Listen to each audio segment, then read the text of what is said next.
Yes. सभी yes. बुलाओ। Yes. तो most welcome on the stage mister Ruplal Kashyap from Sundarnagar. नमस्कार सर, थैंक यू। बहुत बहुत धन्यवाद। Thank you. नमस्कार सभी को। तो कैसे हो आप सब?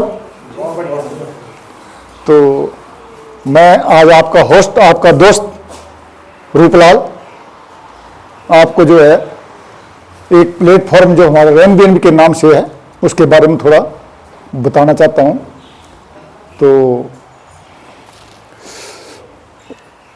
सभी से एक आशा है और पूर्ण विश्वास है कि हम सब हाथ में हाथ डाल के और साथ लेकर ऐसे चलेंगे कि जमीन से लेकर आसमान तक छूने की हिम्मत रखना पड़ेगी और करेंगे। यस। यस।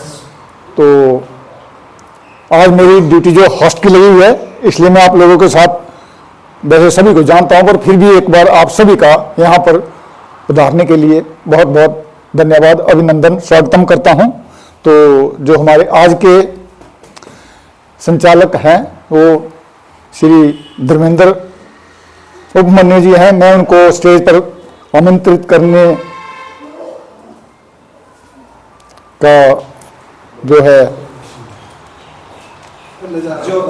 आमंत्रित करता हूं। तो प्लीज वेलकम द स्टेज। ठीक है। नमस्कार।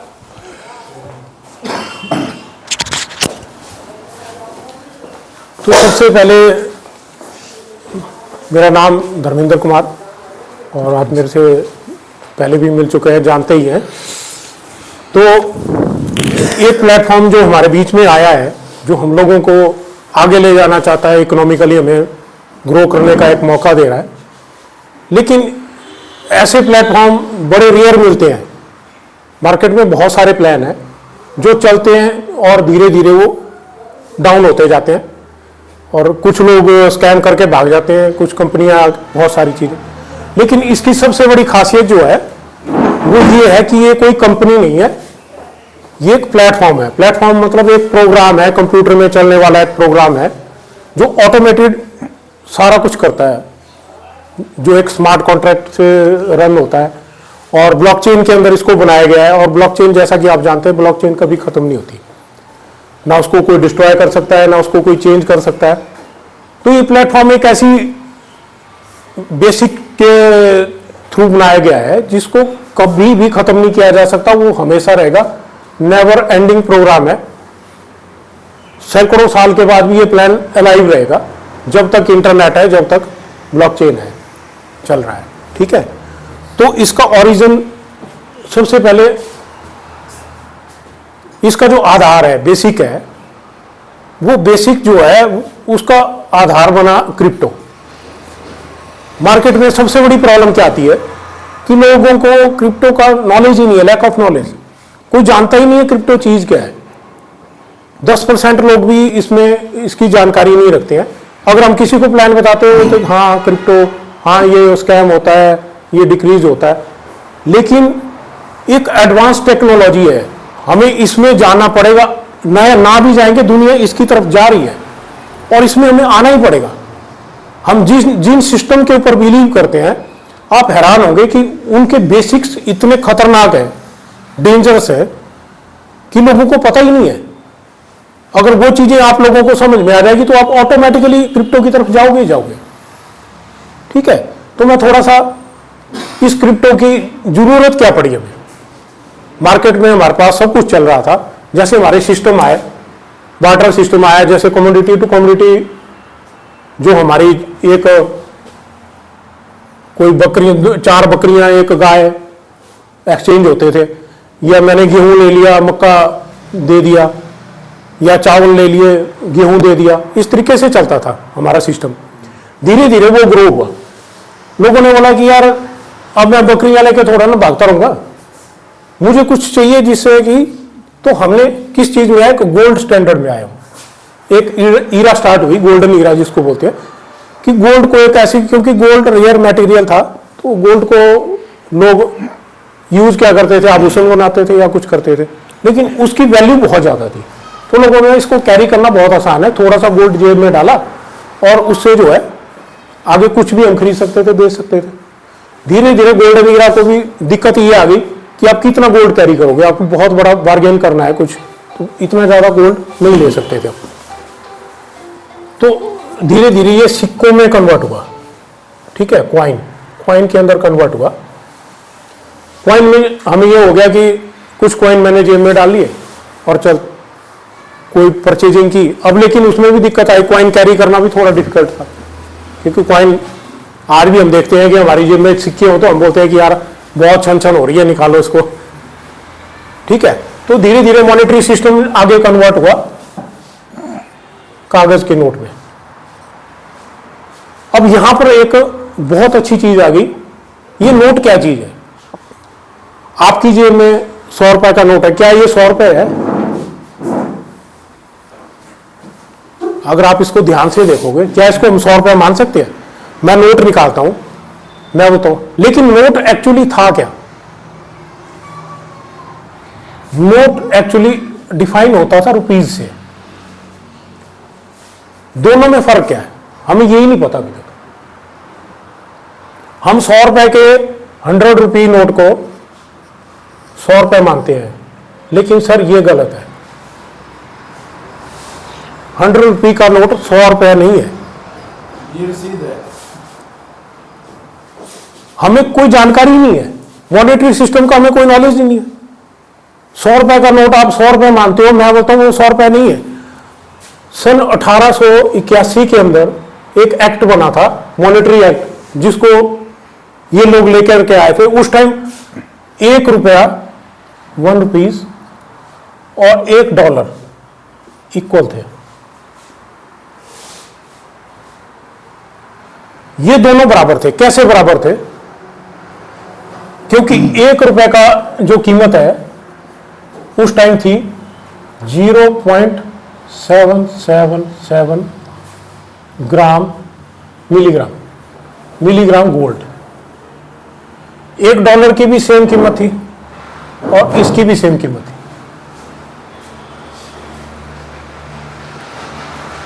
ये जो गोल्ड था, अब मैं इसको क्या करता था, एक ऑर्गेनाइजेशन बन गया, एक बैंक बना दिया गया, या जो भी है, एक बैंक बना दिया। बैंक में मैंने सारा गोल्ड जमा कर दिया, मैंने यहां पर अपना गोल्ड जमा कर दिया सारा।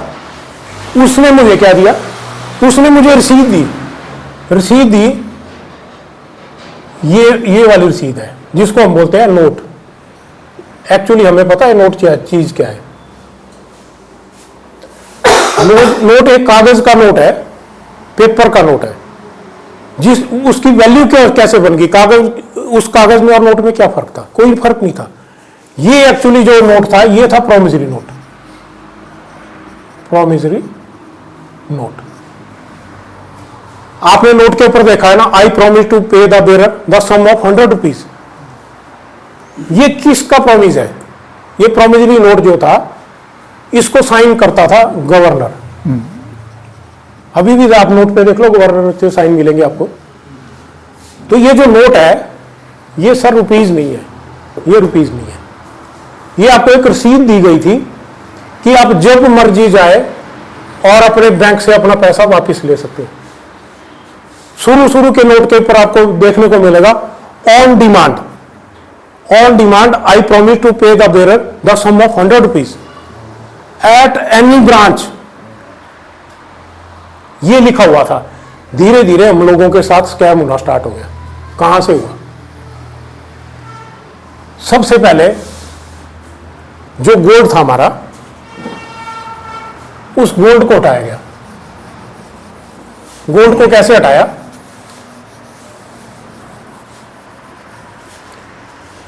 जब फर्स्ट वॉर स्टार्ट हुआ, फर्स्ट वर्ल्ड वॉर स्टार्ट हुआ, तो बहुत सारा पैसा चाहिए था लोगों को। यूरोपियन कंट्री के पास गोल्ड नहीं बचा, तो उन्होंने क्या किया, नोट जो थे उनको ज्यादा एक्स मल्टीप्लाई करना स्टार्ट किया, 10 गुना छाप दिए, जितना कि हमारे पास गोल्ड का स्टॉक था। आपको पता है ना कि ये पैक्ड बाय द गोल्ड होता है, जो जितने भी हम नोट छापते हैं उसके पीछे सेंट्रल बैंक में एक गोल्ड का भंडार रखा जाता है। जितनी वैल्यू का गोल्ड का भंडार है उतने ही नोट छापे जा सकते हैं। अगर उतने ही नोट हैं तो ही हम इसको वैलिड करेंसी बोल सकते हैं। आपको जान करके हैरानी होगी, हमारे इंडिया में 5 लाख करोड़ का जो है वो गोल्ड अभी तक हमारे सेंट्रल बैंक में पड़ा है। और हम लोगों ने नोट कितने छाप दिए हैं, हमारी गवर्नमेंट ने 38 लाख करोड़ के। जब नोटों की सप्लाई बढ़ेगी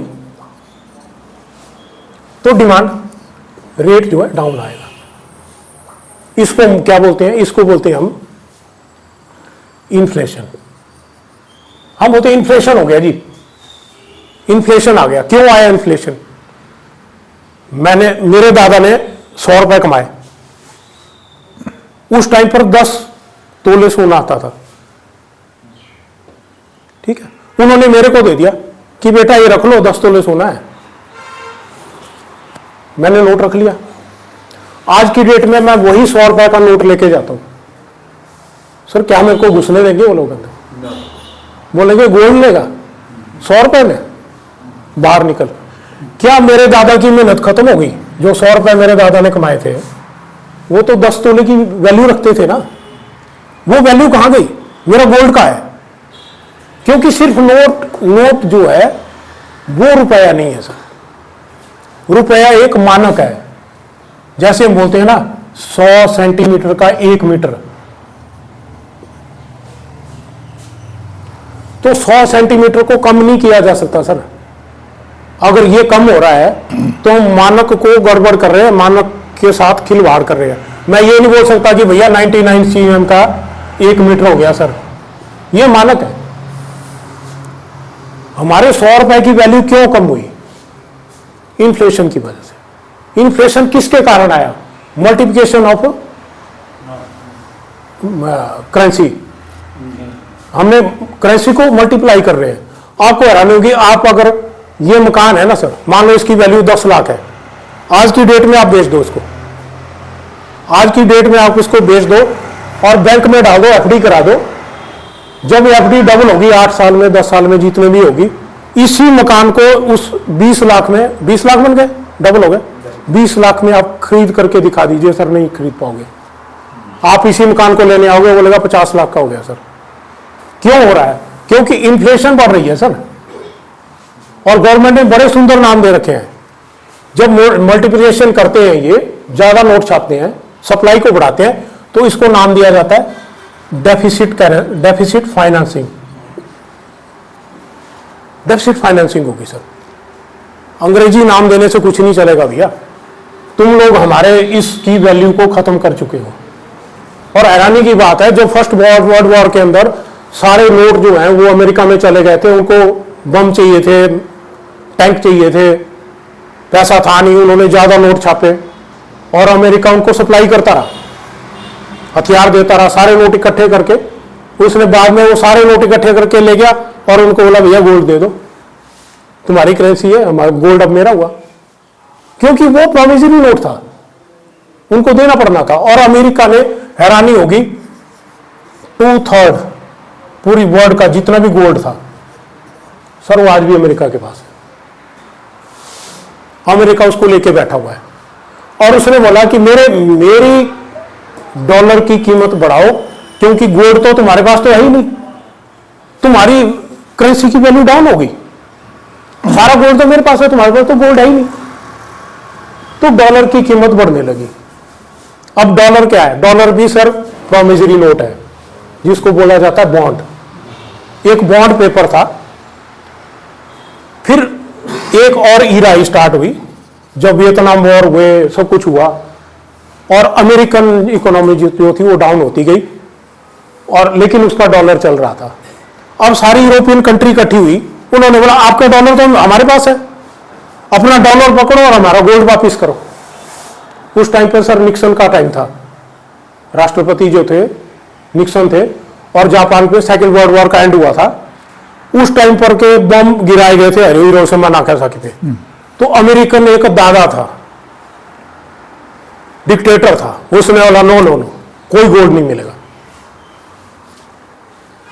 हमारी करेंसी गोल्ड से पैक्ड है ही नहीं, नो गोल्ड पैकिंग।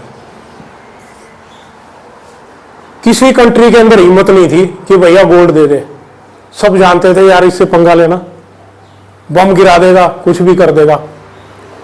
इसको नाम दे दिया गया फिएट, फिएट करेंसीज।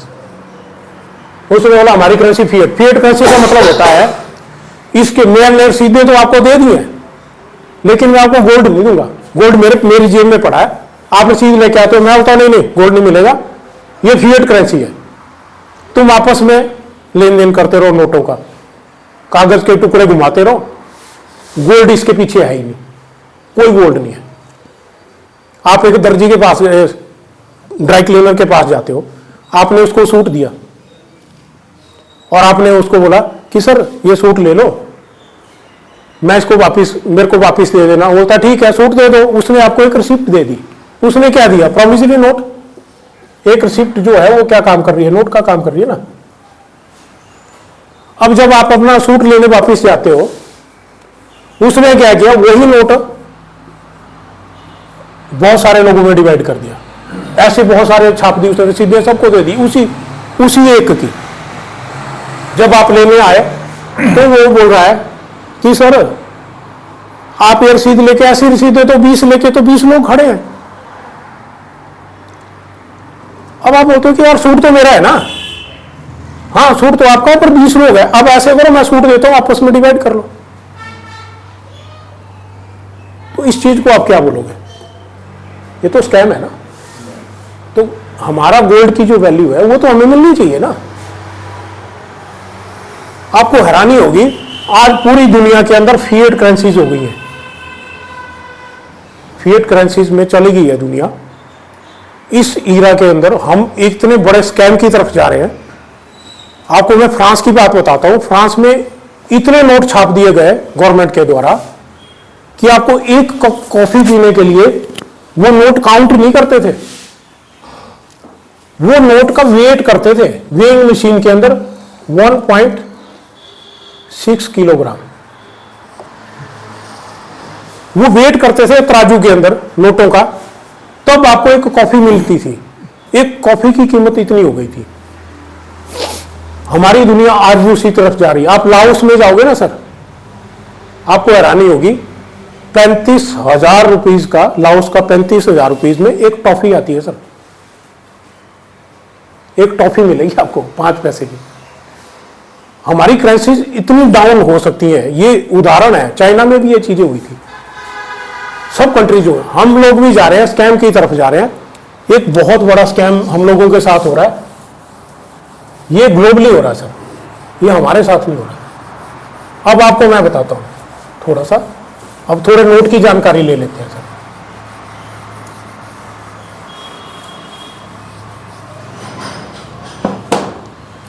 ये जो नोट है, क्या इस नोट को हमारी गवर्नमेंट छापती है?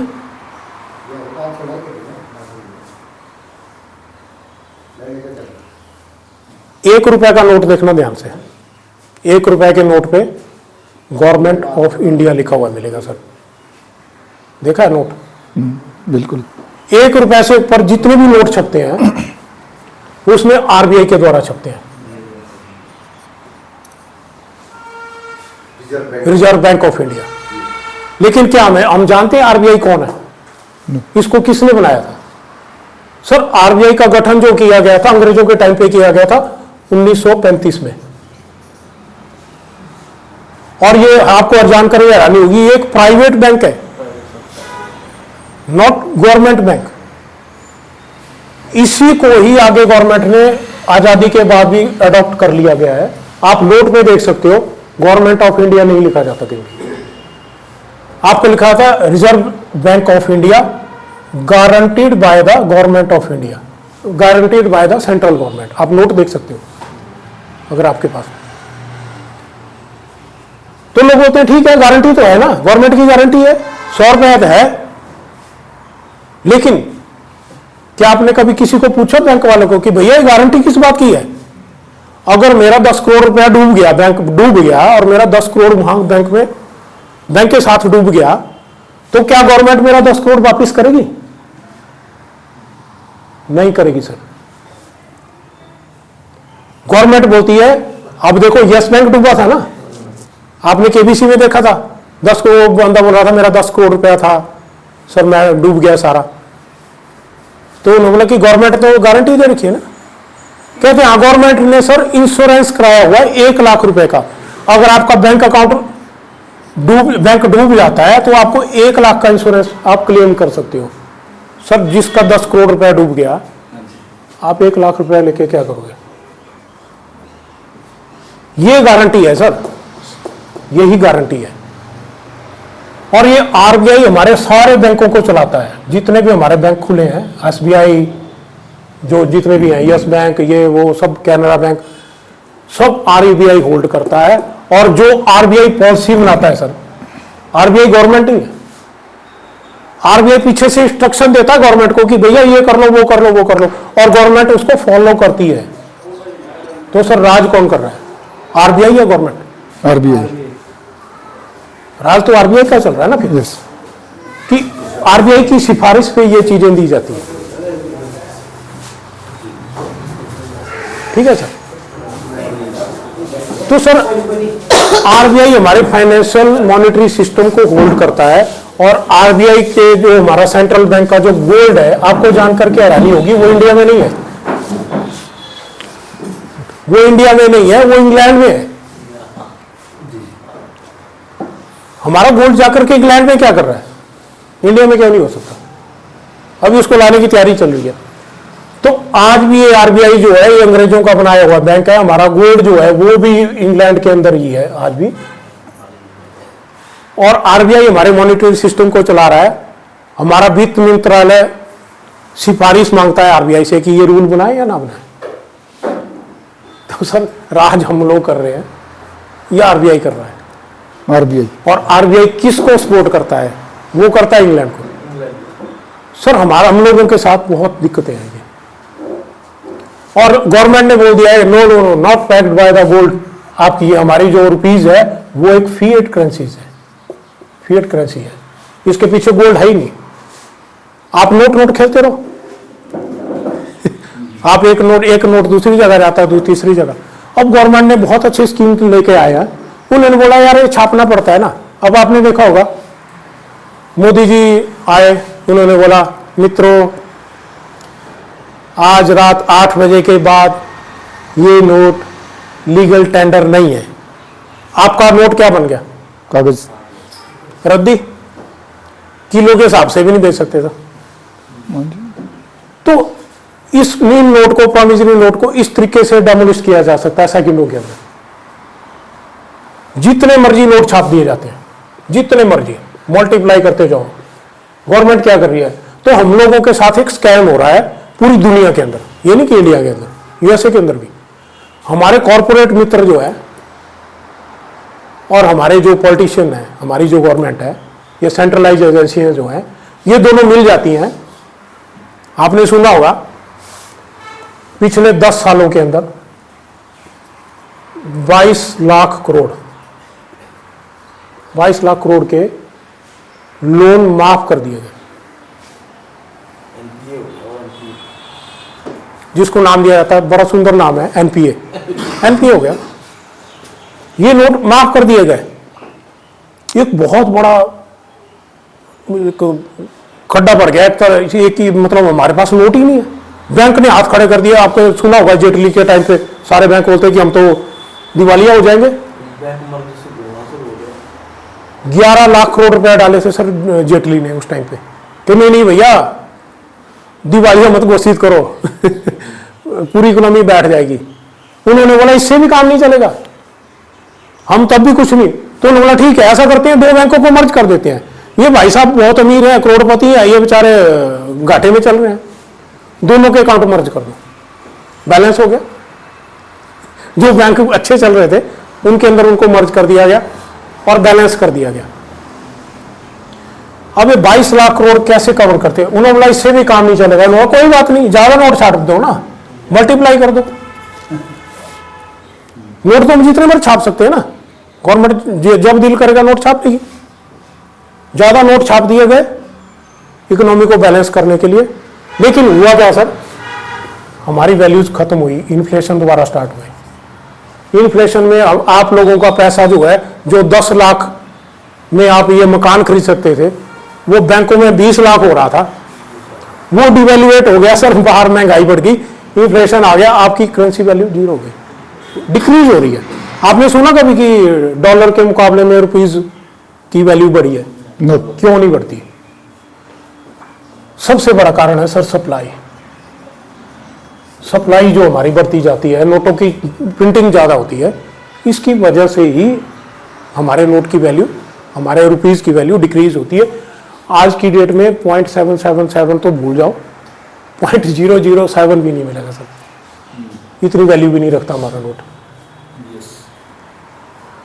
तो यही अमेरिका में हुआ सर, अमेरिका में भी यही सारी चीजें हुई। तो एक आदमी था, बोलते हैं ना कि जब कोई परेशानी पैदा होती है सर, सॉल्यूशन भी तभी निकलते हैं। वो आती है ना कहावत कि क्या क्या बोलते हैं, आवश्यकता आविष्कार की जननी है। तो सर आवश्यकता पड़ी, आवश्यकता क्यों पड़ी? जब अमेरिका में फाइनेंशियल क्राइसिस आए सर, अमेरिका में यूएसए के अंदर जब फाइनेंशियली क्राइसिस हुए, बहुत एक दो बैंक इतने डूब गए कि लोगों के साथ वही हुआ। 1 लाख की गारंटी, 10-10 करोड़ 15-15 करोड़ लोगों का डूब गया। तो उन लोगों ने बोला यार हमारी क्या गलती है, ये कॉर्पोरेट और सेंट्रल बैंक जो है, ये सेंट्रल एजेंसी हमारी जो गवर्नमेंट है और कॉर्पोरेट मिलते हैं, आपस में बंदर बांट करते हैं और हमारे बैंक डूबते हैं और बोलते हैं कि जी बैंक डूब गया, हम क्या कर सकते हैं, हम कहां जाएं। तो उन लोगों को ये परेशानी हुई कि यार ये गलत है, सेंट्रल करेंसीज नहीं होनी, सेंट्रलाइजेशन नहीं होनी चाहिए करेंसी की। हमें एक ऐसी करेंसी की जरूरत है जो डिसेंट्रलाइज हो, जो हमारी बात सुने, जो हमें समझे, ठीक है। और सबसे बड़ा कारण क्या था? सप्लाई, जिसकी सप्लाई कभी भी इंक्रीज ना हो। ये नहीं है कि मेरा दिल किया मैंने छाप लिया, पाकिस्तान से हुआ है, अच्छा ये डाई है, डाई लेके आओ चुरा के, इंडियन नोट छापने शुरू कर दिए। कोई भी छाप सकता है जिसके पास डाई है। नकली नोट आते हैं मार्केट में, देखा होगा आपने, और चल रहे हैं बैंकों में, वो नोट निकाल के बोलते हैं ये नकली है भैया, बाहर फेंको। अरे भाई मैंने तो मेहनत करके कमाया था, वो नकली मिल गया तो मेरी क्या कसूर है उसमें? लेकिन बैंक नहीं बोलता है फेंक दो, वो फाड़ देते हैं, फेंक देते हैं, बोलते हैं खत्म। तो कोई भी आके नकली नोट छाप लेता है, कोई भी आके कुछ करता है। तो उन्होंने बोला नहीं, हमें जरूरत है एक डिसेंट्रलाइज सिस्टम की, जो किसी भी सेंट्रल एजेंसी के द्वारा संचालित ना होता हो। एक ऐसी करेंसी बनानी है। तो एक नाम आया, सतोशी नाकामोतो, जापानीज नाम है। ये आदमी कौन था? आदमी था, औरत थी, बच्चा था, बूढ़ा था, कोई नहीं जानता, कोई कंपनी थी, ये जो भी था। लेकिन ये बेचारा वही कोई मुसीबत का मारा था जिसने अपने पैसा गुम कर दिया था, बर्बाद हो चुका था। लेकिन उसके पास दिमाग था, उसने बोला कि नहीं, मुझे ये इस स्कैम से बाहर निकालना है, पूरी दुनिया को ग्लोबली मुझे बाहर निकालना है। लेकिन उसको ये खतरा था कि अगर मेरा नाम पता चल गया और मुझे पहचान लिया गया तो मुझे ही मार दिया जाएगा। सर आज भी उसके पास लाखों बिटकॉइन है, उसने आज तक एक भी बिटकॉइन यूज नहीं किया। जिस दिन वो करेगा उस दिन वो पकड़ा जाएगा कि ये आदमी है, सबसे पहले उसको मार दिया जाएगा। क्योंकि ये जो हमारी गवर्नमेंट्स हैं और ये जो हमारे कॉरपोरेट हैं सर, यही राज कर रहे हैं पूरी दुनिया में। ये चाहते ही नहीं है कि लोगों का राज हो, by the public for the public. ये सिर्फ कागजों में लिखी हुई बातें हैं, ठीक है ना। आज अगर आपके बैंक में 20 लाख 50 लाख हैं और बैंक डूब गया ना, तो सर आपको देने कोई नहीं आएगा। गवर्नमेंट के पास जाओगे, बोलेगा भैया गारंटी है, गारंटी है ना, बैंक में इंश्योरेंस करा रखी है तुम्हारी, 1 लाख 5 लाख की ले लो। और आपने सुना है कि कोई बैंक है वो सारे रेंट पे क्यों लेते हैं बिल्डिंग? वो बहुत कम इन्वेस्टमेंट करते हैं प्रॉपर्टी, फिक्स प्रॉपर्टी के ऊपर। और आपको हैरानी होगी, जितने भी बैंक होते हैं सब किराए के मकानों में चलते हैं। यस। क्यों चलते हैं?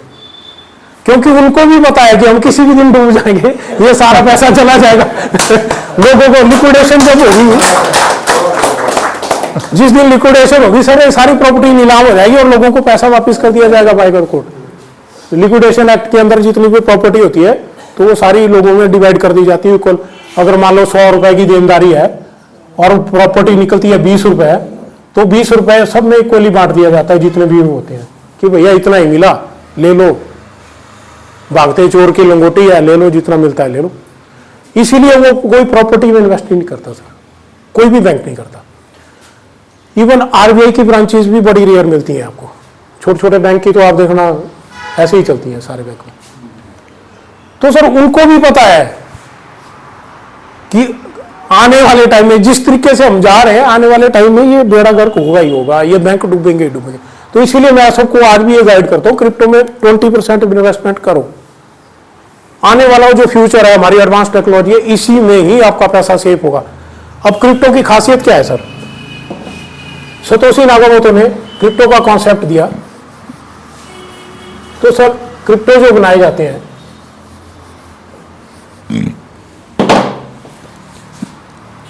सर ये चलता है सप्लाई के ऊपर।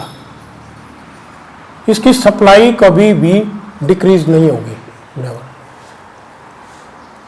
ये सॉरी इंक्रीज नहीं होगी, डिक्रीज हो गया। इसकी सप्लाई को इंक्रीज नहीं किया जा सकता सर। जितनी सप्लाई है उतनी ही रहेगी। बिटकॉइन जितने हैं उतने ही है। कोई बोलता है जी नकली नोट छाप लेते हैं, तो बिटकॉइन ऑफर करता है, छाप लो ना यार, माइनिंग करो। ओपनली होता है, मशीन लगाओ, माइनिंग कर लो। जितनी माइनिंग करोगे आपका ना, छाप लो जितना छाप सकते हो। लेकिन इसमें बहुत सारी एनर्जी की जरूरत पड़ती है सर, बहुत सारी इलेक्ट्रिसिटी चाहिए हमें, बहुत बड़ा कुछ चाहिए, तो बहुत मेहनत लगती है। और वो बोलते हैं कि छाप लो यार, अच्छा है। लेकिन उसके बावजूद भी 5 साल के बाद इसको वो बोलते हैं हम हाल्विंग। हाल्विंग का मतलब होता है हाफ। आप जितना आज एक क्रिप्टो छापते हो, एक बिटकॉइन छापते हो, आप माइन कर लिया आपने, तो सर 5 साल के बाद वो, मान लो एक जितने टाइम में आपने छापा, 5 साल के बाद वो आधा ही मिलेगा सर आपको। जब आप माइनिंग करोगे तो आपको रेट हाफ हो जाएगा। 50 पैसे हो गया, फिर ये 2.25 आ जाएगा, फिर ये 0.125 आ जाएगा। ऐसे इस तरीके से चलेगा। हाल्विंग का मतलब है हाफ होता जाएगा। हर 5 साल के बाद जितनी आप माइनिंग करोगे उसका रेट जो है, आपको माइनिंग के जो कमीशन मिलती है, जो भी मिलता है, जितना आप छापते हो उसका रेट जो है आधा हो जाता है। तो इसको नाम दिया जाता है हाल्विंग का। जब भी हाल्विंग होती है बिटकॉइन की, तो सर बिटकॉइन का रेट बढ़ता है। इसीलिए बढ़ता है, तो इसको जो है एक डिसेंट्रलाइज सिस्टम से जोड़ा गया। इसमें किसी गवर्नमेंट की जरूरत नहीं है। कोई गवर्नमेंट बोले ये मैं बिटकॉइन छापूंगी, नहीं, कोई नहीं छाप। गवर्नमेंट सेंट्रल गवर्नमेंट जो है अपने सेंट्रलाइज एजेंसीज बनाती है, अपने जो है अपने नोट छापती रहती है, कुछ भी करता रहता है। लेकिन इसको नहीं छापा जा सकता। उन्होंने एक बार बना दिया, जितना भी कर दिया कर दिया। अब इसकी जो है सर डिमांड बढ़ती जाएगी और इसकी सप्लाई घटती जाती है। ये डिमांड है और ये सप्लाई है। इसकी जब सप्लाई घटती जाती है और डिमांड बढ़ती जाती है, तो सर इसका रेट जो है वो तो बढ़ता ही जाएगा ना सर। आपने सुना कि बिटकॉइन डाउन आ रहा है, बीच में आता है फिर ऊपर चला जाता है। हैरानी होगी कि बिटकॉइन 3 रुपए से स्टार्ट हुआ था, डिक्रीज होकर के 15 पैसे तक आया, और आज की डेट में वो जाकर के 1 करोड़ के करीब चल रहा है। वो बढ़ता ही जाता है, क्रिप्टो बढ़ता ही जाता है। मैं छोटी मोटी क्रिप्टो की बात नहीं कर रहा हूँ, टॉप 10 की बात कर रहा हूँ। जो टॉप 10 हमारे हैं, 10 टॉप जो करेंसीज है हमारी क्रिप्टो करेंसीज, उनकी बात कर रहा हूँ। छोटे छोटे कॉइन तो मैं भी बना सकता हूँ, आप भी बना सकते हो। कोई $20 में कॉइन बन जाता है, पर मेरे नाम का कॉइन कोई क्यों खरीदेगा? अंबानी के नाम का कॉइन चल जाए तो साथ चल भी जाए, टाटा का चल सकता है। जैसे अब ट्रंप का कॉइन आ गया, ट्रंप तो ये तो चल सकते हैं। बोलने का मतलब है कि कॉइन कोई भी बना सकता है, लेकिन जो अच्छे कॉइन है उसी में ही इन्वेस्टमेंट करें तो ज़्यादा अच्छा रहता है, क्योंकि कॉइन तो आज 35,000 शायद बहुत ज़्यादा हो गए हैं। तो क्रिप्टो की ज़रूरत ये थी सर कि इसको डिसेंट्रलाइज करना था, इस करेंसीज को, और इसकी वैल्यू को डिक्रीज होने से बचाना था। अब मेरा दादा अगर 10 बिटकॉइन कमा करके मेरे को दे जाता तो सर आज तो मैं 10 करोड़ का मालिक होता। पर मेरा दादा जो है मेरे को 100 रुपया देके गया कमा करके, बोला कि बेटा 10 तोले सोना आता है। अब मैं 100 रुपया लेके कहाँ 10 तोला लेके मांगू सर? वो तो गवर्नमेंट के पास था ना, गवर्नमेंट की गारंटी थी। तो सर बहुत फर्क है। तो वी आर बीइंग स्कैम्ड, हम अभी भी स्कैम के शिकार हो रहे हैं, लेकिन किसी को नॉलेज नहीं है, इसलिए पता नहीं चलता। तो सर ये ओरिजिन था इसका क्रिप्टो का, जो बहुत समझना बहुत जरूरी था। तो सर अब आ जाते हैं प्लान के ऊपर। हमारे पास एक बहुत अच्छा प्लेटफॉर्म आया है जिसका नाम है रेन बीएनबी। रेन बीएनबी जो है सर, थोड़ा सा मैं आपको नॉलेज देता हूं। आपका BTC बिटकॉइन जो था वो 3 रुपए का था सर, 2009 में आया सर। आज की डेट में वो 1 करोड़ का हो गया सर। आप 100-200 खरीद लेते, 500-600 रुपया लगता, आज की डेट में आपके पास 100-200 करोड़ के मालिक होते। कुछ लोगों को नॉलेज नहीं थी, कुछ लोगों ने गलती से लिया था, गवा दिया। कुछ लोगों को लैक ऑफ नॉलेज था कि कोई जानता ही था क्रिप्टो क्या चीज़ है। जिसने लिया वो आज करोड़पति है, जिसने नहीं लिया वो अब हमारी पहुंच से तो बाहर चला गया। सर 1 करोड़ रुपए के आप 1 बिटकॉइन खरीदोगे, इतना पैसा ना हमारे पास है ना हम इतना कुछ कर सकते हैं। फिर सर दूसरा कॉइन आया 2013 के अंदर, इसका नाम था इथेरियम। अप्रोक्सीमेट 2.7 इतने रुपीस का था सर, आज 4.5 लाख का चल रहा है। अप्रोक्सीमेट वैल्यू, थोड़ा कम ज़्यादा हो रहा है, 3 लाख भी हो सकती है इसमें वैल्यू। थोड़ा फ्लक्चुएशन में आता है, जाता है, ऊपर नीचे होता रहता है, जो भी हमारे क्रिप्टो होते हैं। तो सर इसमें भी 100-200 खरीद रखे होते, वो भी हमने नहीं लिया, चलो कोई बात नहीं। लेकिन BTC और इथेरियम में क्या फर्क था? BTC जो आया था वो एक फ्लैट टेक्नोलॉजी पे आया था सर। इथेरियम में एक और चीज हमें ऐड करवाई जिसका नाम था स्मार्ट कॉन्ट्रैक्ट।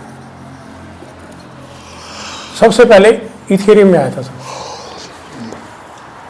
ये स्मार्ट कॉन्ट्रैक्ट बेस्ड कॉइन था, जिसको उस टाइम लोगों को पता ही नहीं था स्मार्ट कॉन्ट्रैक्ट होता क्या है, किसी को समझ नहीं। मैं बताऊंगा क्या चीज़ है, आगे बताता हूँ। फिर सर थर्ड कॉइन आया 2017 में, इसका नाम था BNB। ये एक बाइनांस एक्सचेंज है सर, दुनिया की नंबर 1 एक्सचेंज है। इसने अपना कॉइन लॉन्च किया था। शुरू में ये टोकन था सर।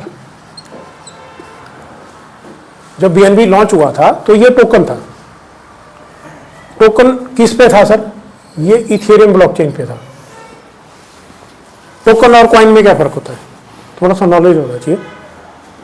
टोकन वो होता है जिसकी कोई अपनी ब्लॉकचेन नहीं होती, वो किसी और की ब्लॉकचेन पे काम करता है तो वो कॉइन ही है, लेकिन उसकी अपनी ब्लॉकचेन नहीं है, वो किसी को आधार बनाता है। इथेरियम ब्लॉकचेन का आधार बन गया, तो ये टोकन था। बाद में सर इन्होंने अपने ब्लॉकचेन स्टार्ट किए। BNB ने अपना ब्लॉकचेन स्टार्ट किया, BEP20, फिर आ गया बाइनांस स्मार्ट चेन, फिर अब आ गया OP-BNB। तो अब ये सर कॉइन बन गया। अब ये कॉइन, पहले ये कॉइन नहीं था, पहले ये टोकन ही था। धीरे धीरे जब ये हमारी ब्लॉकचेन बनती गई, इन्होंने अपनी ब्लॉकचेन बनाई, तो ये कॉइन में कन्वर्ट हो गया। और आज की डेट में सर, उस टाइम जब ये आया था 1.7 रुपीज़ का था, आज की डेट में 80,000 शायद चल रहा है। इतनी इसकी वैल्यू हो गई। 2017 में आया था, हम लोगों ने इसको भी शायद इग्नोर किया, कुछ लोगों ने लिया भी होगा, कुछ लोगों ने इनको इग्नोर किया, और जिसने लिया था वो आज इतनी इंक्रीज हो गई है। तो अब मैं किसी को ये बोलूं कि भैया आज आप 100-200 खरीद लो, तो ये भी हमारी रेंज से बाहर हो गया सर। आज की डेट में हम ये भी नहीं खरीद सकते, बहुत कम लोग होंगे जो इसको खरीद पाएंगे। तो अब ये तो आ गई आपकी टॉप 3 जो करेंसीज थी, इनकी बात। अब मैं आपको लेके चलता हूं rain BNB. Sir rain BNB ने जो कॉन्सेप्ट दिया हमें, वो कॉन्सेप्ट ऐसा था कि भैया तुम यार नहीं खरीद सकते, कोई बात नहीं, हम तुम्हें एक प्लान देते हैं, हम तुम्हारे लिए एक प्लान लेके आए। प्लान क्यों लेके आए? क्योंकि लोगों को समझा इन लोगों ने कि यार ये तो खरीद नहीं पाएंगे, किसी के पास इतनी इकोनॉमिकली इतने साउंड आई नहीं कोई भी, तो खरीद कोई नहीं पा रहा है। तो उन्होंने बोला कोई बात नहीं, हम लोग एक कम्युनिटी बिल्डिंग प्रोग्राम बनाते हैं। होता है ना जैसे किटी पार्टीज होती हैं, उसमें कर लेती हैं और बाद में सबको फायदा होता है।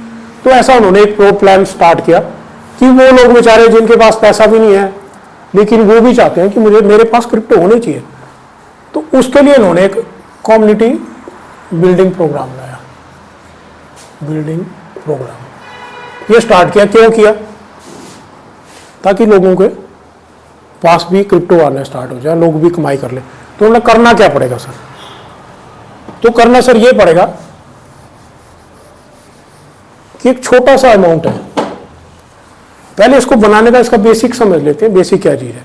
जो भी क्रिप्टो बनता है सर वो बनता है ब्लॉकचेन के ऊपर। और ब्लॉकचेन चीज क्या है? ब्लॉकचेन एक छोटे छोटे ब्लॉक है, डाटा ब्लॉक होते हैं जो इस तरीके से बनते हैं। जैसे ये डाटा ब्लॉक बन गया, मान लो मैंने ट्रांजैक्शन की, यहां पे वो सारी ट्रांजैक्शन मेरी ऐड होगी, जो भी डाटा है इसमें ऐड कर दिया जाता है। सेकंड पे एक हैश नंबर होता है, एक जनरेट होता है। जैसे आपका ब्लॉक में डाटा ब्लॉक जो है कंप्लीट होता है, कोई भी डाटा आपका कंप्लीट ट्रांजैक्शन होगी, उस ट्रांजैक्शन को एक डाटा ब्लॉक के अंदर डाल दिया जाता है और साथ में एक नंबर जनरेट हो जाता है। उसी टाइम पर जब वो डाटा ब्लॉक क्लोज होगा, एक हैश नंबर आ जाएगा, कोई भी नंबर आएगा, रैंडमली उठता है, कोई भी नंबर हो सकता है, और वो क्लोज हो जाता है। अगली जब ट्रांजैक्शन होती है तो सेम ट्रांजैक्शन यहां पे आती है, हैश नंबर यहां पे आता है और इसका हैश नंबर यहां पे कॉपी हो जाता है। इससे क्या पता चलता है कि ये वाला ब्लॉक जो है पिछला ब्लॉक था, इसका नंबर यहां पे आएगा, इसका नंबर अगले वाले ब्लॉक में जाएगा और इसके वाला नंबर जो है अगले ब्लॉक में जाएगा। इस तरीके से इसको हम बोलते हैं ब्लॉकचेन। ये सारे डाटा ब्लॉक हैं जो चेन के रूप में आगे बढ़ते जाते हैं। अब इसमें क्या होता है कि अगर मैं इंटेंशनली चेंज कर भी देता हूं, मान लो मैंने इस ब्लॉक को चेंज कर दिया, किसी भी ब्लॉक को इसको मैंने चेंज कर दिया, सर जो इसका हैश नंबर है वो रीजनरेट हो जाएगा, वो चेंज हो जाएगा। जैसे इसका नंबर चेंज हुआ सर, ये मैच ही नहीं होगा, यहाँ पे अगले ब्लॉक में मैच ही नहीं होगा, ये जो है फॉल्ट हो जाएगा, डिफॉल्ट ऑटोमेटिकली कट हो जाएगा, ये पूरी चेन जो है खत्म हो जाएगी। अब जब चेन ही खत्म होगी तो ब्लॉकचेन तो खत्म नहीं होगी, बिल्कुल। लेकिन नहीं, ये लेजर जो है करोड़ों सर्वरों में पड़ी हुई है, बहुत सारे सर्वर हैं जो पूरी दुनिया में है, हर जगह पर ये ब्लॉकचेन पड़ी हुई है। अगर कोई भी एक ट्रांजैक्शन होती है, सर मैं यहाँ पे बोला यार मेरे पास 1 बिटकॉइन था, मैं यहाँ पे 10 कर दिया इसको, तो इसका हैश नंबर चेन एक ब्लॉक होगी, ये चेन ब्लॉक होगी, लेकिन ये वाली चेन ब्लॉक हुई ना, बाकी की करोड़ों तो नहीं चेंज होगी।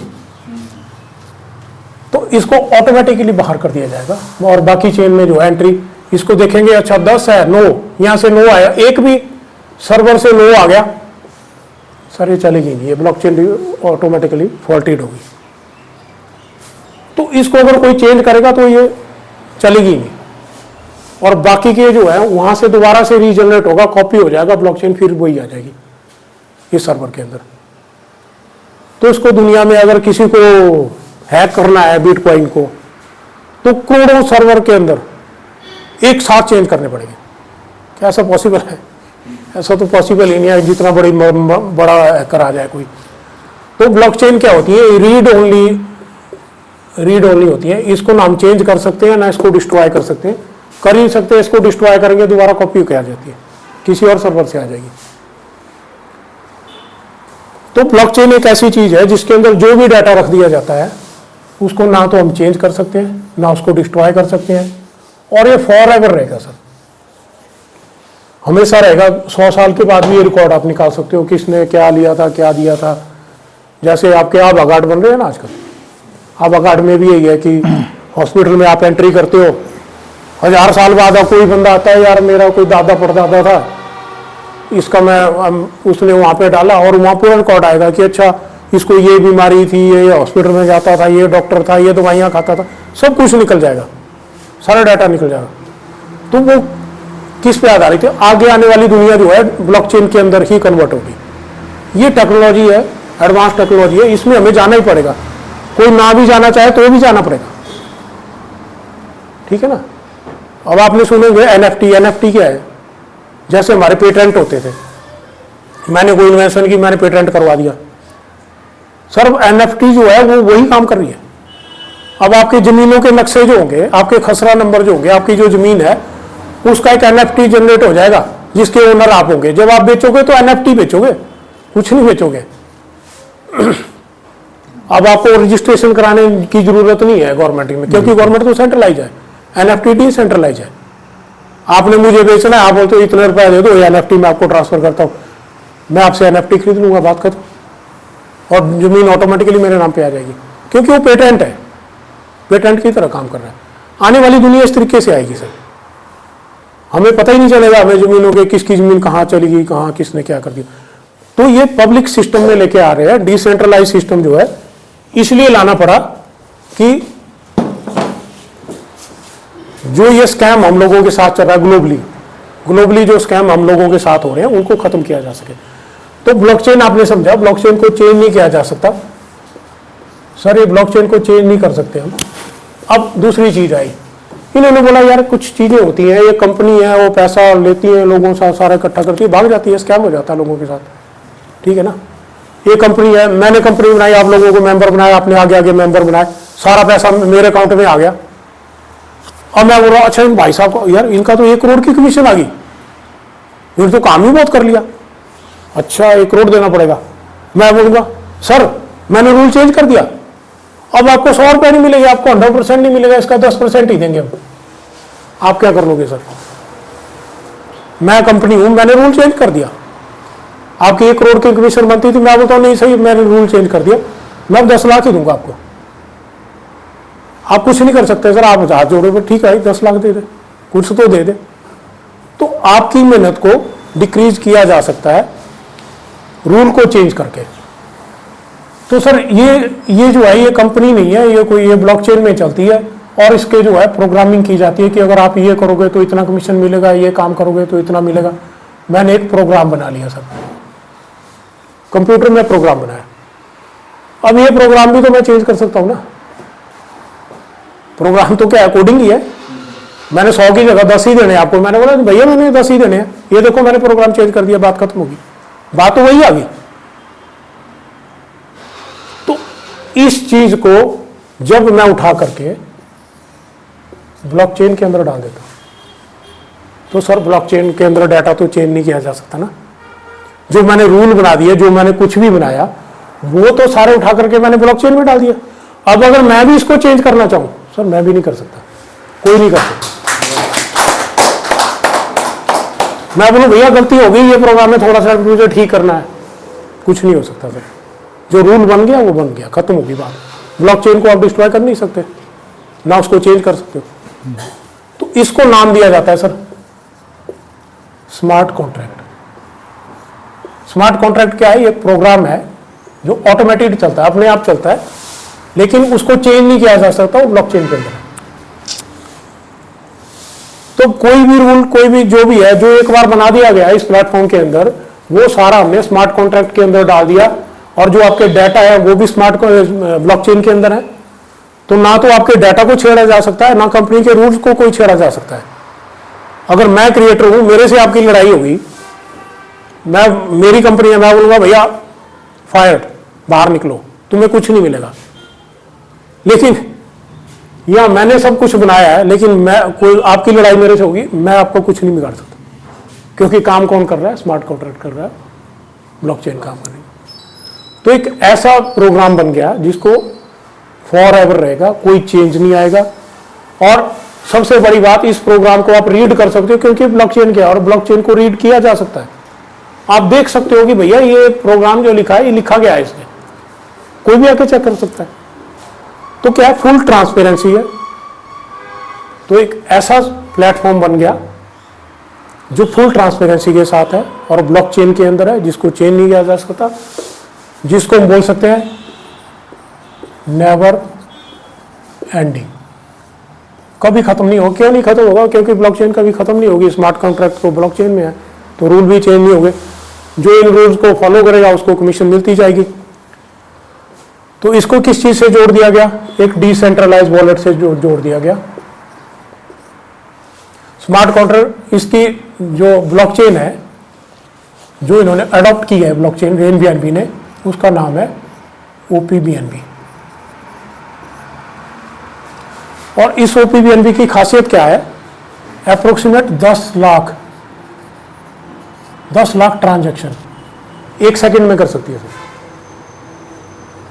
ये बहुत फास्ट ट्रांजैक्शन है। 10 लाख 1 सेकंड के अंदर 10 लाख लोग अगर इकट्ठे पूरी दुनिया में कोई ट्रांजैक्शन कर रहे हैं, ये उसको हैंडल कर लेगी 1 सेकंड में। तो विद इन सेकेंड जो है आपकी जो भी कमीशन होगी वो आपके वॉलेट में डाल दी जाती है। आपको किसी से मांगने की जरूरत नहीं होती। कंपनी में जाओगे, बोलेंगे अच्छा जी आपने काम किया है? सर हाँ जी किया है। सर अगले महीने 1 तारीख को मिलेगी, आपको चेक मिल जाएंगे। लेकिन नहीं, इसमें विद इन सेकेंड जैसे ही आपका ट्रांजैक्शन कंप्लीट होती है, आप कोई एंट्री लगाते हो, कुछ भी लगाते हो, विद इन नैनो सेकेंड आपको वो पे आउट मिल जाता है। किसी से मांगने की जरूरत नहीं है, किसी से कुछ करने की जरूरत नहीं है, ऑटोमेटिक चल रहा है, सब कुछ चल रहा है और नेवर एंडिंग है। और ओपीबीएनबी की सबसे बड़ी खासियत क्या है? बहुत लेस गैस फीस यूज होती है। आप टीआरएक्स में एक ट्रांजैक्शन कर सकते हो सर। एक टीआरएक्स की वैल्यू आज की डेट में शायद 25 या 26 रुपए है। बिल्कुल सर इसमें मुझे नहीं लगता कि 0.13 पैसा शायद लगता है, मुझे डायरेक्ट पूरा आइडिया नहीं है। कम ज़्यादा हो जाता है कई बार, क्योंकि वैल्यू बीएनबी की अप डाउन चलती रहती है। तो 13 पैसे 11 पैसे में आपकी ट्रांजैक्शन हो जाती है। कहाँ 25 रुपए दोगे, कहाँ इतना। तो इसकी लेस गैस फीस है और इसकी ट्रांजैक्शन स्पीड बहुत ज़्यादा है। तो इन्होंने एक ऐसे ब्लॉकचेन को चूज किया जो बहुत फास्ट है और बहुत कम पैसे में जो है ट्रांजैक्शन का गैस फीस यूज करती है। और वॉलेट जो है ये सारे डिसेंट्रलाइज हैं। इसमें आपको किसी आधार कार्ड की या कुछ करने की ज़रूरत नहीं होती, आपके पास पड़ा हुआ है, ठीक है ना। जैसे आपका यूपीआई चलता है, लेकिन इसमें कैसे चलता है? ये बैंक है, यहीं से ट्रांजैक्शन हो रही है, यहीं से अंदर आएगी। आप यूपीआई कर रहे हो, लेकिन ट्रांजैक्शन कहाँ हो रही है? बैंक के अंदर हो रही है ना, आपके अकाउंट के अंदर। आपके अकाउंट में पैसा डिक्रीज हो रहा है, बढ़ रहा है, आ रहा है तो बढ़ रहा है। लेकिन बैंक जो है वो क्या है? सेंट्रलाइज है। अगर बैंक अकाउंट को आपके सीज कर दिया जाए, आप यूपीआई नहीं कर सकते सर। लेकिन ये क्या है? ये डिसेंट्रलाइज है।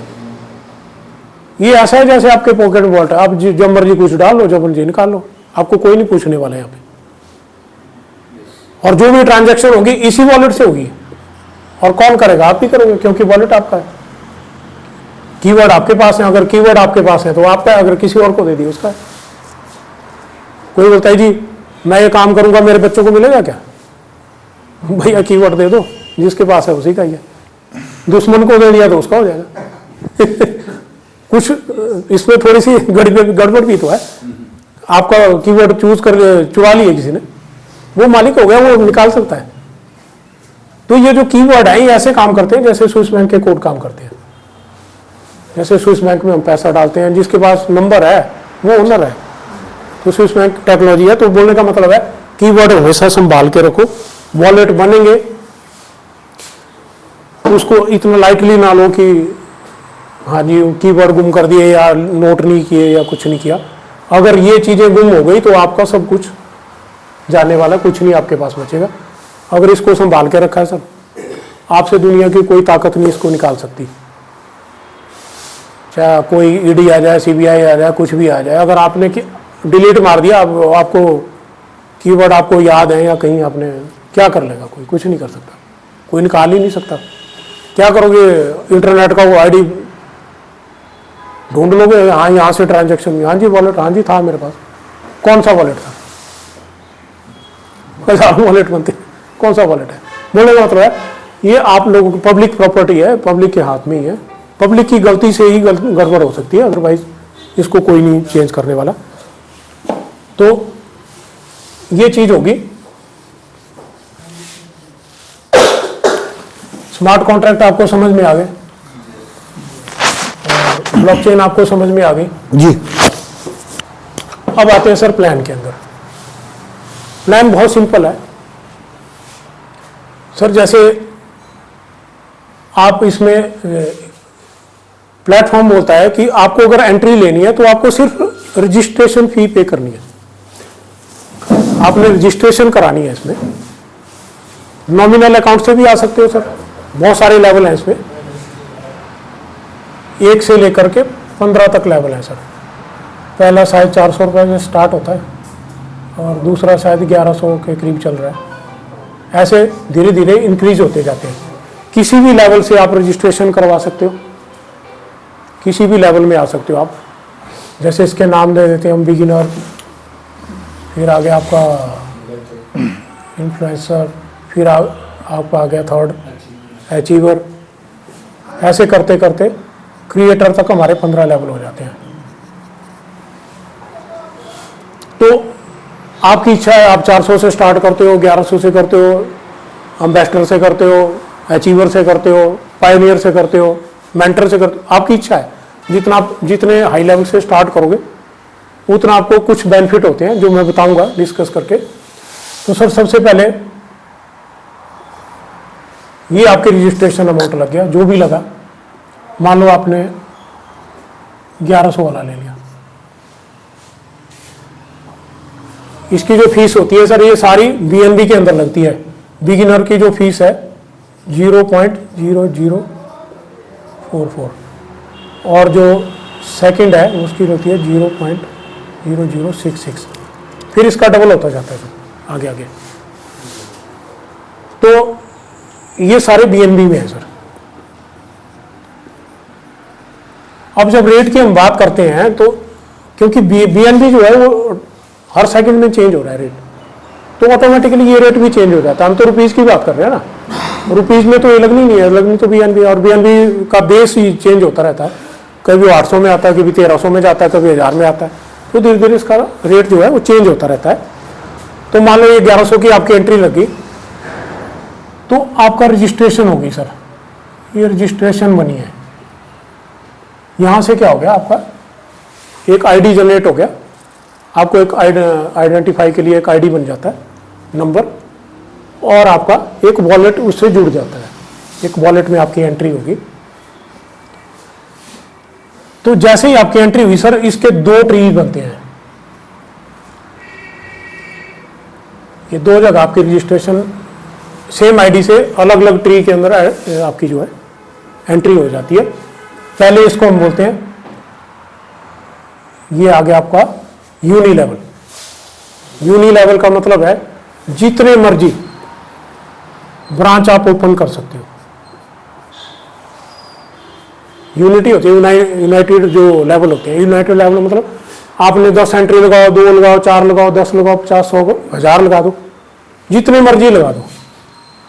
इसमें आप, ये है यूनी लेवल, जितनी मर्जी आप लोगों को इसमें जोड़ सकते हो।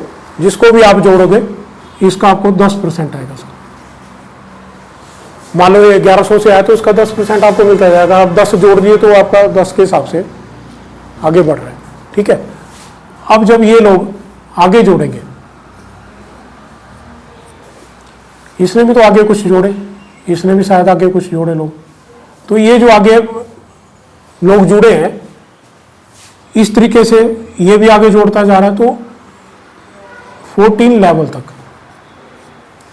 लेवल तक आपको 1.5% ये कमीशन मिलता रहेगा। आपने तो डायरेक्ट इसी को जोड़ा था ना, इसने आगे कोई किसी को जोड़ा, उसने आगे किसी को जोड़ा, उसने आगे जोड़ा, तो जितने भी लोग जुड़ते जाएंगे उनका हर बंदे से आपको 14 लेवल तक 1.5% आएगा, जिसमें आप, ये तो आपकी वर्किंग है, ये आपकी नॉन वर्किंग होगी, क्योंकि ये तो आगे लोग काम कर रहे हैं ना, हम तो कर ही नहीं रहे। तो ये जो 1.5% है ये आपको 14 लेवल तक मिलता रहेगा, पहले लेवल का आपको 10% मिलेगा। ये तो आ गया आपका यूनी लेवल। अब हम सोचते हैं कि 1.5% तो बहुत कम होता है, लेकिन सर बहुत कम नहीं है। आप सोचो अगर मैं इसको 10-10 का, मैंने 10 लोग जोड़े, इसने भी 10 जोड़े, और 10 के आगे कितने हो गए, 100 हो गए, और 100 ने भी 10-10 जोड़े तो कितने हो गए, 1000 हो गए, 1000 ने भी आगे 10-10 जोड़े तो कितने, 10,000 हो गए। तो सोचो आप ये कितना बड़ा अमाउंट बनता है, 14 लेवल तक तो ये करोड़ों में चला जाएगा।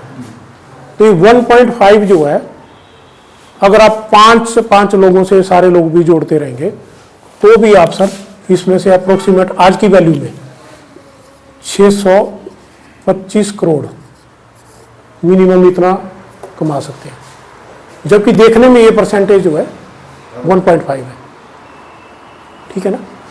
तो जो 10% की इनकम है ये भी आपकी बहुत अच्छी इनकम है। आपने 10 लोग जोड़े हैं तो आपको लगेगा कि 10 लोग जोड़े तो क्या 11 से जोड़ लिए कितना, 1000, 2000, 10,000 आ गया, लेकिन नहीं सर, ये आदमी जब भी अपना 15 रैंक तक नीचे जाएगा, अपने अपग्रेड करता रहेगा, 15 रैंक तक अपने अपग्रेड करेगा, हर बार आपको 10% देगा सर। आपने जोड़ा कितनी बार था इसको, एक ही बार, इसने रैंक 15 बार अपग्रेड किया, आपको 15 बार वो दे करके जाएगा, ठीक है। तो अगर आज की डेट में देखा जाए सर, और एक आदमी भी आपका जिसको आपने डायरेक्ट जोड़ा है वो 15 रैंक पे चला गया, तो अप्रोक्सीमेट आपको 8.5 लाख इतना रुपया दे करके जाएगा। आपने तो एक आदमी जोड़ा, आपने शायद लगाया भी उतना ही होगा, 1200-1400, शायद 4,000-5,000, लेकिन एक ही आदमी 8.5 लाख रुपए आपको दे सकता है अगर आपने उसको हेल्प करते करते 15 रैंक तक पहुंचा दिया तो। और इसमें एक फायदा क्या हो गया कि हमारी अपलाइन सोचेगी कि ये मेरा काम है, ये आपका काम नहीं है कि आपको क्रिएटर बनना है, आपका तो है ही, लेकिन अपलाइन भी कोशिश करेगी कि भैया हाँ क्रिएटर बन जा, मैं तेरी हेल्प करता हूँ, ये करता हूँ, वो करता हूँ। क्यों? क्योंकि उसको भी तो भाई आपसे बेनिफिट मिल रहा है, ठीक है ना। तो यूनी लेवल जो है एक बहुत अच्छा सिस्टम है।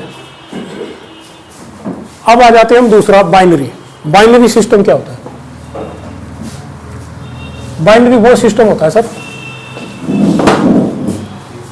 थोड़ा सिस्टम के बारे में थोड़ा सा बता दूं अगर किसको। हमारा जो सिस्टम यूज होता है वो होता है डेसिमल सिस्टम। डेसिमल का क्या है? 0 to 9, ये 10 डिजिट है, इसके लिए इसको डेसिमल बोलते हैं। हम काउंटिंग करते हैं 1 2 3 4 5 6 7 8 9, अब 9 के बाद तो नंबर है नहीं हमारे पास, तो इसलिए दोबारा 1 0, फिर 1 और 1 1 2 1 3 1 4, तो इस तरीके से चलता है। सेकंड जो सिस्टम आता है सर, ये ऑक्टल सिस्टम। ऑक्टल सिस्टम क्या होता है? इसमें जो नंबर होते हैं ना सर, 0 to 7 होते हैं। जैसे आप इसको यूज करोगे 1 2 3 4 5 6 7, अब 8 लिखोगे, कैसे लिखोगे? 1 0। ऑक्टल सिस्टम में अगर मैं 10 नंबर लिख दूं तो इसका मतलब होता है 8। बहुत सी कंट्री में ऑक्टल सिस्टम चलता है आज भी, कोई अफ्रीकन कंट्री में। इंडिया वालों ने कोटेशन भर दी, कोई सामान मंगवाना था, तो उन्होंने बोला भी हमें ना इतनी चाहिए, कॉस्ट बताओ। तो उन्होंने उनकी कॉस्ट सबसे कम आई, इंडियन कंपनी ने कॉन्ट्रैक्ट दे दिया उनको कि भैया दे दो फाइनल। बाकी लोग तो 12 यूनिट के इतने ले रहे हैं, आपके तो बड़े सस्ते हैं। हैरानी की बात क्या थी कि वो 12 जो था वो था 10, क्योंकि वो ऑक्टल सिस्टम में थे। क्योंकि 10 का मतलब होता है 8 और 11 का मतलब होता है 9 और 12 का मतलब होता है 10। तो जब यहाँ पे पहुंचे हुए होते, भैया काउंटिंग गलत होगी, तुम लोगों ने 2 यूनिट कम भेज दिए। और नहीं सर, हमने तो बिल्कुल ठीक भेजा। तो जब इन्वेस्टिगेशन हुई तो पता चला कि हम तो डेसिमल सिस्टम में 12 काउंट कर रहे हैं, उन्होंने तो ऑक्टल सिस्टम में भेज रखा है, बोल रहे कि ये तो 10 ही है, देखो पूरे तो है, उन्होंने काउंट करके बता दिया। तो बोलने का मतलब है जब सिस्टम चेंज होते हैं तो फर्क पड़ता है। और बाइनरी क्या होता है सर, इसमें 2 ही नंबर होते हैं, 0 और 1, दो ही बार में जा सकता है, या 0 या 1। और जब आपको 2 लिखना है ना सर, तो पहला हो गया 0 0, दूसरा हो गया 0 1, और तीसरा क्या हो गया 1 0। तो इसका मतलब हो गया 3। तो बोलने का मतलब है, ये तो थोड़ा सा सिस्टम मैंने आपको बताया कि सिस्टम क्या होते हैं हमारे, ऑक्टल सिस्टम, डेसिमल सिस्टम, एक हेक्सा डेसिमल है जिसमें हमारे यूनिट जो है 0 to 15 होते हैं। जैसे आपने देखा होगा ABCDE ऐसे आते हैं, 0 to 9 तो है ही है, 10 के लिए उन्होंने A लिख दिया, 11 के लिए उन्होंने B लिख दिया। तो ये काउंट होता है, हेक्साडेसिमल यूज होता है साइंटिफिक कैलकुलेशंस के लिए, बहुत लंबी गणनाएं जिनको करनी है उनके लिए डेसिमल सिस्टम जो है छोटा पड़ जाता है, तो हेक्साडेसिमल यूज किया जाता है, साइंटिफिक लैंग्वेज है। तो बाइनरी का मतलब क्या है, बाइनरी वो सिस्टम है जिसमें सिर्फ 2 ही लेवल बन सकते, 2 ही लोग जुड़ेंगे, एक के नीचे 2 ही आएंगे। बाइनरी मतलब 2, 1 और 2। तो ये बाइनरी सिस्टम में आपकी एंट्री हो जाती है सर। जैसे ही आप किसी को जोड़ते हो तो फर्स्ट स्पेस, 2 ही स्पेस है आपके नीचे, इसके पास चला जाता है और सेकंड इसके पास चला जाता है। अब इसका हमें मिलता कितना है, हमें इसकी कमीशन कितनी मिलती है, इसकी कमीशन मिलती है सर 69%। जैसे ही आप एक आदमी को जोड़ते हो तो सर एक तो आपको मिल गया 10%। क्यों मिला, क्योंकि 10% आपका डायरेक्ट है, यूनि लेवल से 10% आया, और क्योंकि आपका पहला रैंक है, ये पहला लेवल है, फर्स्ट लेवल है, तो आपको कितना कमीशन जाएगा 69%। तो आपको टोटल कितना आया 79%। जब भी आप किसी आदमी को जोड़ते हो तो आपको 79% पैसा उसका रिवर्ट हो जाता है। किसका रिवर्ट होगा, 0.0044 BNB का, क्योंकि पहला लेवल इतने से ही जुड़ता है। जब आपने दूसरा लिया, दूसरे में भी यही आया। अब इसके नीचे आ जाइए, आपने दूसरे रैंक से एंट्री की है, सेकंड रैंक से, तो दूसरा रैंक आपका ये आ गया, इसमें कितने लोग जुड़े, 4 लोग। अब ये 10% तो नहीं मिलेगा, क्योंकि आपने तो इसको डायरेक्ट नहीं जोड़ा। अगर आपने इसको डायरेक्ट जोड़ा है तो आपको इस लेवल से भी 10% मिल जाएगा, क्योंकि आपका डायरेक्ट है ना, वो तो यहां से मिल जाएगा। 10% ये आपको मिल गया। और जैसे ही आप इसकी एंट्री कहां पे होगी, सेकंड लेवल पे, तो सेकंड लेवल का 69, फिर इसको दोबारा मिलेगा। सेकंड लेवल किसका 66 का है, 0.0066। इसको मैं कर देता हूँ 400, और इसको अप्रोक्सीमेट आ गया आपका 600 कर देता हूँ। तो सर अब आपको 600 रुपये का 69 मिलेगा, और 10% आपने डायरेक्ट अगर जोड़ा है तो 10% एक्स्ट्रा आपको मिलेगा। 600 का 10% 60 रुपये वो अलग से मिलेंगे, और 69% वो अलग मिलेगा। अगर आपने इसको नहीं जोड़ा है, मान लो इस आदमी ने जोड़ा है, तो 10% इसको मिलेगा और बाकी 69 आपको मिलेगा सेकंड लेवल का। इसको किसका मिलेगा, इसको इसका मिलेगा पहले वाले का, क्योंकि इसका पहला लेवल है ना। तो सर इस तरीके से आपके पास थर्ड लेवल बनता है, जिसमें हमारे पास कितने लोग जुड़ते हैं, 8 लोग जुड़ते हैं। और इस आदमी से अगर देखा जाए, थर्ड लेवल से जब ये अपना रैंक अपग्रेड करेगा, लेकिन उससे पहले आपका भी थर्ड रैंक होना चाहिए, तो ही आप थर्ड लेवल से बेनिफिट ले सकते हैं। तो इससे अप्रोक्सीमेट $8 आपको एक आदमी से मिल जाते हैं। इसका जो कमीशन है वो $8 के करीब मिलेगा आपको, क्योंकि ये थर्ड रैंक पे जुड़ा और थर्ड रैंक इसने अपग्रेड किया, तो आपको 69%। अब इसका कितना लगता है, हमारा अप्रोक्सीमेट $11 लगते हैं, तो $11 का 69% $7-8 मिल जाता है, मतलब 700-800 रुपये आपको आता है। तो इसी तरीके से सर जैसे थर्ड लेवल में हमारे 8 लोग जुड़ते हैं और आपको अप्रोक्सीमेट $8 मिलते हैं। फिर नीचे आपके 16 जुड़ते हैं। जब ये अपना फोर्थ रैंक अपग्रेड करेंगे, आप भी अपना रैंक अपग्रेड करोगे, तो आपको अप्रोक्सीमेट $16 ही मिलेंगे। तो इसके $256 आपको इन लोगों से मिलेंगे, इससे आपको $64 मिले। तो यहाँ 32 लोग, इनके 16 लोगों के नीचे 32 लोग आए और इनसे आपको अप्रोक्सीमेट $32 ही मिलते हैं। तो आप 64 अप्रोक्सीमेट इतने डॉलर आपको मिल जाएंगे। बोलने का मतलब है कि इसके नीचे 64 आएंगे तो आपका जैसे जैसे आपके लेवल डाउन जाते जा रहे हैं, ज़्यादा लोग भी मल्टीप्लाई हो रहे हैं, आपकी कमीशन भी मल्टीप्लाई हो रही है। यहाँ 16 मिली, यहाँ 32 मिली, यहाँ 64 से 64 मिलेंगे तो आके, तो इस तरीके से हम कितने लेवल तक जा सकते हैं? 15 लेवल तक सर। 15 लेवल में कितने लोग जुड़ जाएंगे हमारे नीचे? अप्रोक्सीमेट 65,000 लोग। 65,000 लोग, 65,000 लोग जुड़ जाते हैं सर। और अगर मैं BNB के अंदर बात करूं तो BNB के अंदर आपके पास आ जाते हैं 14,81,000 से ज़्यादा वो भी BNB। इतना आप अर्न कर सकते हैं सर। हम खरीद तो नहीं सकते थे, 1 लाख का BNB था, लेकिन हमने थोड़ी मेहनत की, लोगों के कम्युनिटी बिल्डिंग प्रोग्राम में आपके काम, नेटवर्क में काम किया, लोगों की हेल्प की, हम लोगों की हेल्प करते रहे, लोग हमारे साथ मिल करके प्रयास करते रहे। अगर आपने पूरा 65,000 लोगों का नेटवर्क खड़ा कर दिया, पूरा नेटवर्क का मतलब है कि हर इंसान के नीचे, हर बंदे के नीचे 2 बंदे लगे हो, हर जो भी आप जिसको भी जोड़ते जा रहे हो उसके नीचे 2 कंप्लीट होते जा रहे हैं। अगर इतना काम होता गया और आपका 100% काम हो गया सर, 100% काम हो गया, तो 14,81,000 BNB की वैल्यू जो है अप्रोक्सीमेट ज़्यादा है, पर चलो मैं 10,000 करोड़ मान लेता हूँ, इतना आप अर्न कर सकते हो। अब मैं ये बात नहीं, इनकी बात नहीं कर रहा हूँ, मैं सिर्फ इसी बाइनरी सिस्टम की बात कर रहा हूँ, रैंक बोनस की ही बात कर रहा हूँ। रैंक बोनस से आप 10,000 करोड़ कमा सकते हो अगर आप 20% काम कर लिया। चलो कोई आदमी बोलते हैं कि नहीं इतना नहीं होता, सारे आदमी काम नहीं करते, सबको पता ही है, आधे तो सो ही जाएंगे बीच में। मैं बोलता हूँ 5 में से 1 आदमी काम कर रहा है, तब भी सर हम लोग कितना कमा सकते हैं इसमें? 2,000 करोड़। 20 से आप 10 पे आ जाइए, 1,000 करोड़, और 10 से आप 1 पे आ जाइए, 100 करोड़। अब आप 0.1 पे आ जाइए, 0.1 पे आ जाइए, तो भी आप 10 करोड़ कमा सकते हो सर।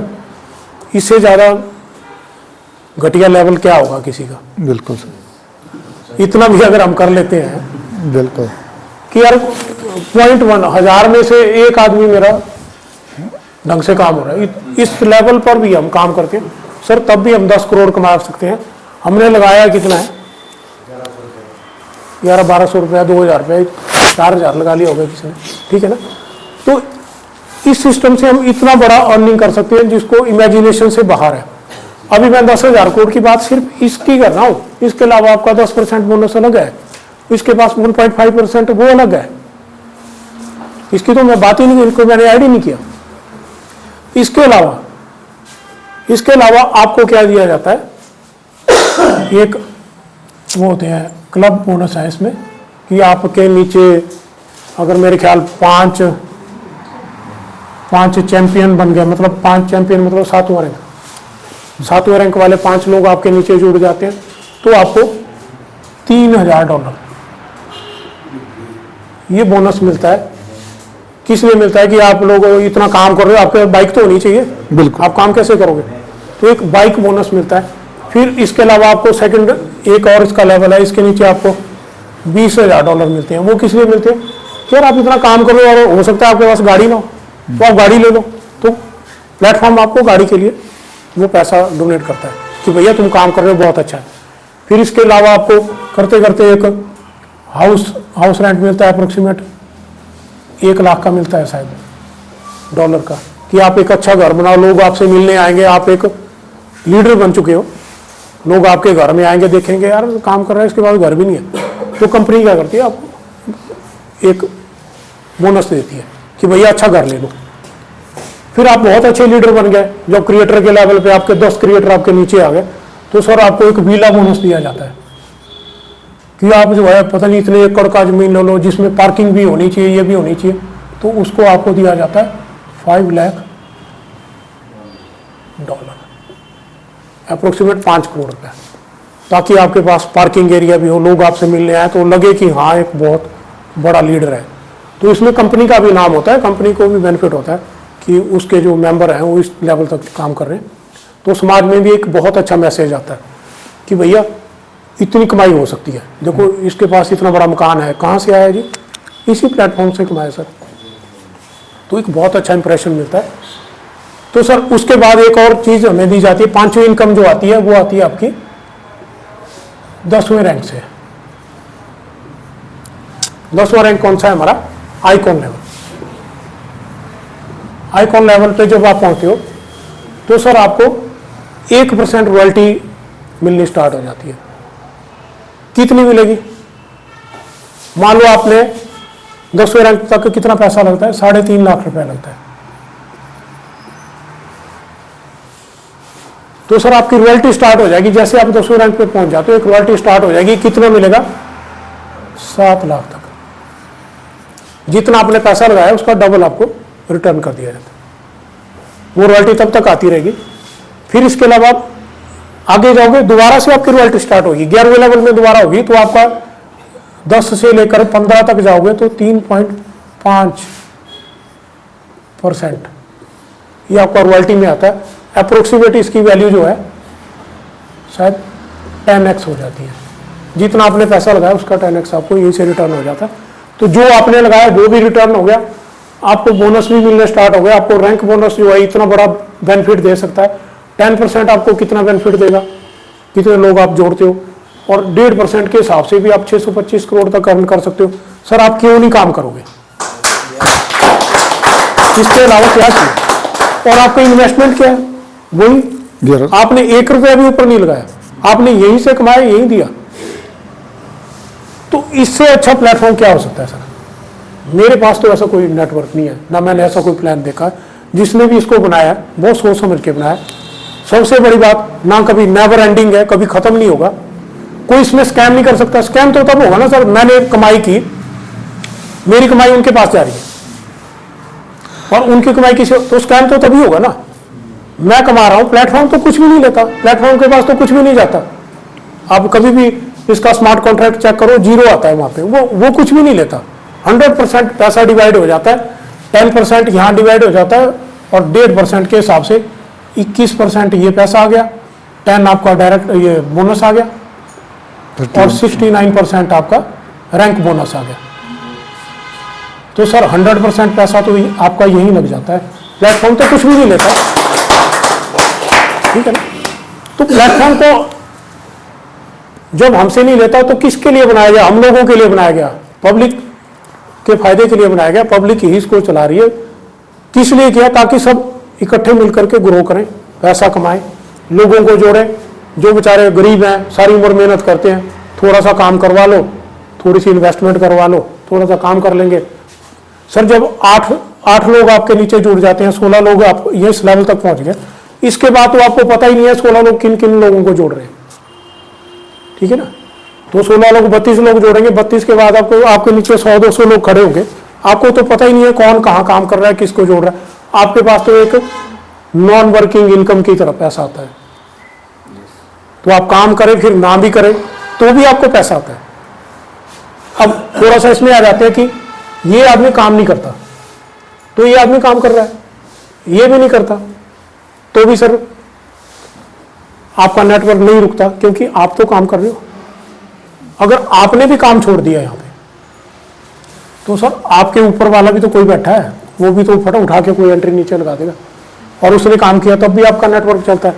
अगर ये भी काम नहीं कर रहा सर, 15 लोग और हैं ऊपर बैठे हुए, वो भी तो काम कर रहे हैं ना, ऊपर से स्पिल ओवर भी आते रहते हैं। तो अप्रोक्सीमेट 20% लोग जो है आपके स्पिल ओवर से आ जाते हैं। तो आप काम कर रहे हो नहीं कर रहे हो, आपका नेटवर्क तो काम कर रहा है, आपकी अपलाइन तो काम कर रही है, कोई तो काम कर रहा है। तो नेवर एंडिंग है, कभी कभी भी नहीं रुकने वाला है। कोई काम बंद कर देता कोई फर्क नहीं पड़ता, ठीक है।